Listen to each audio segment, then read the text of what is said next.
তো ভাষা নেই। এমন একটা মর্মান্তিক হৃদয় বিদারক ঘটনা যেটা বুঝে ওঠাই মুশকিল। আর এখন ওনার শব্দের পাশে ওনার স্ত্রীকে দেখে যে কোনো মানুষের স্থির থাকা সম্ভব না। আমরা মর্মাহত ব্যক্তিগতভাবে। উনি যখন অবিভক্ত ওয়েস্ট ত্রিপুরা মানে সিপাহীজলা এবং আজকের যে সদর সেটা একটাই ছিল আগে, তো তখন উনি এসপি ছিলেন।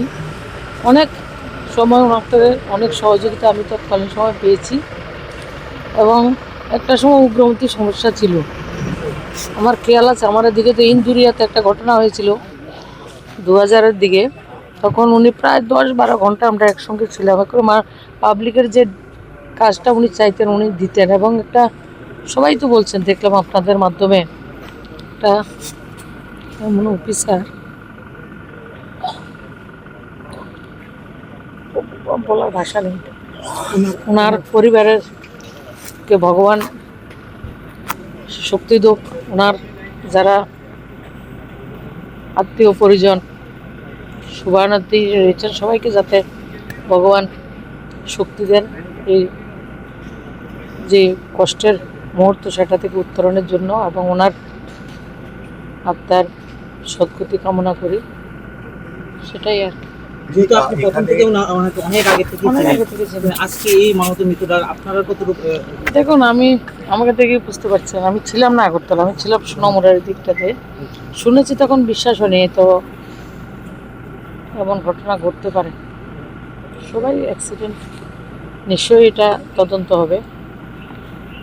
নিশ্চয়ই এটা আমরা শাসন প্রশাসনের যারা সবচেয়ে বড় ব্যক্তি ওনার এমন হয়েছে, নিশ্চয়ই সবাই চাইবে এটার একটা সুনির্দিষ্ট তদন্ত হোক, নিশ্চয়ই সরকার করবেন।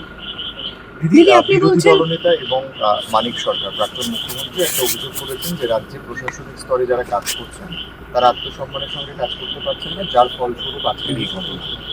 এই অভিযোগটা এত তাড়াতাড়ি তো এটাকে বলা যাবে না, এটা তো সময় সাপেক্ষ। তদন্ত হবে, দেখা যাবে কি। কিন্তু যেটা গেছে এটা তো অনেক বড় লোকসান, এবং যাদের গেছে তাদেরকেও লোকসান। এবং ওনার পত্নীর সঙ্গে দেখে অনেকক্ষণ তো বসলাম, দেখে তো স্থির থাকা যায় না। বিষয়টা হচ্ছে অপ্রত্যাশিত, অবাঞ্ছিত, আনন্যাচারাল সেটা। দিদি, এই মুহূর্তে সব থেকে একটা বড় প্রশ্ন হচ্ছে, গোটা দিন কেটে যাওয়ার পরেও এখনো পর্যন্ত আমরা যতদূর খবর পাচ্ছি গোটাটাই সূত্র মারফত, এখনো পর্যন্ত সরকারিভাবে এই মৃত্যু নিয়ে কোনো ঘোষণা আসে। দেখুন, পোস্টমর্টম নিশ্চয় হয়েছে, রিপোর্ট আসবে, তারপরে সবাই বলবে, কিছু না কিছু তো হবে। ওনার বউয়ের সাথে কি কথাবার্তা বলছেন? না, কথা বলার স্থিতিতে উনি নেই, কিন্তু ওনার সামনেই ছিলাম। ওনার যে আত্মনাদ সেটা আমাদেরকেও কত